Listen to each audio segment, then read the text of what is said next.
नमस्कार दोस्तों, हमारे YouTube चैनल शर्वरी के कथारंग में आपका स्वागत है। प्रत्येक माह में जिस तरह 2 एकादशी होती है, उसी तरह 2 प्रदोष भी होते हैं। त्रयोदशी को प्रदोष कहते हैं। हिंदू धर्म में एकादशी को विष्णु से तो प्रदोष को शिव से जोड़ा गया है। दरअसल इन दोनों ही व्रतों से चंद्र का दोष दूर होता है। आइए जानते हैं इसकी व्रत कथा क्या है और इस दौरान क्या खाना या नहीं खाना चाहिए।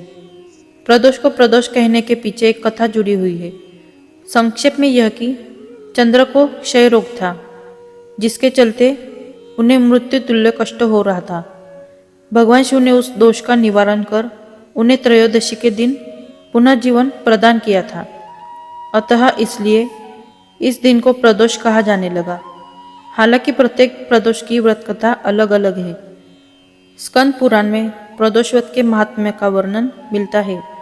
इस व्रत को करने से सभी तरह की मनोकामना पूर्ण होती है। इसमें एक विधवा ब्राह्मणी और शांडिल्य ऋषि की कथा के माध्यम से इस व्रत की महिमा का वर्णन मिलता है। पद्म पुराण की एक कथा के अनुसार चंद्रदेव जब अपनी 27 पत्नियों में से सिर्फ एक पत्नी रोहिणी से ही सबसे ज़्यादा प्यार करते थे और बाकी 26 को उपेक्षित रखते थे, जिसके चलते उन्हें श्राप दे दिया था। उस श्राप की वजह से उन्हें कुष्ठ रोग हो गया था। ऐसे में अन्य देवताओं की सलाह पर उन्होंने शिवजी की आराधना की और जहाँ आराधना की वहीं पर एक शिवलिंग स्थापित किया। शिवजी ने प्रसन्न होकर उन्हें न केवल दर्शन दिए बल्कि उनका कुष्ठ रोग भी ठीक कर दिया। चंद्रदेव का एक नाम सोम भी है।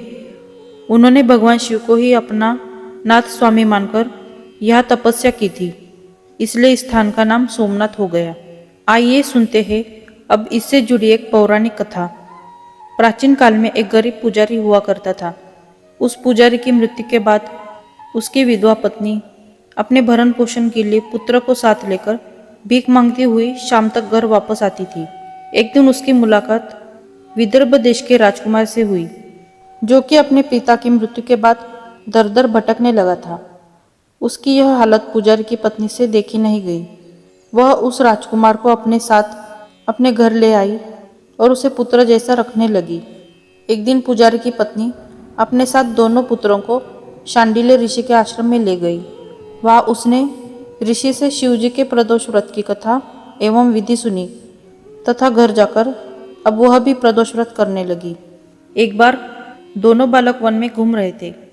उनमें से पुजारी का बेटा तो घर लौट गया, परंतु राजकुमार वन में ही रह गया।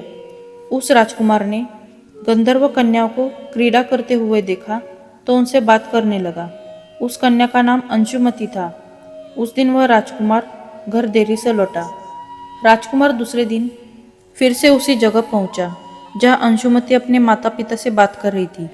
तभी अंशुमति के माता पिता ने उस राजकुमार को पहचान लिया तथा उससे कहा कि आप तो विदर्भ नगर के राजकुमार हो ना, आपका नाम धर्मगुप्त है।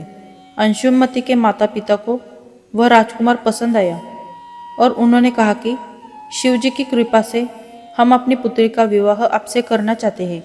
क्या आप इस विवाह के लिए तैयार हैं? राजकुमार ने अपनी स्वीकृति दे दी तो उन दोनों का विवाह संपन्न हुआ।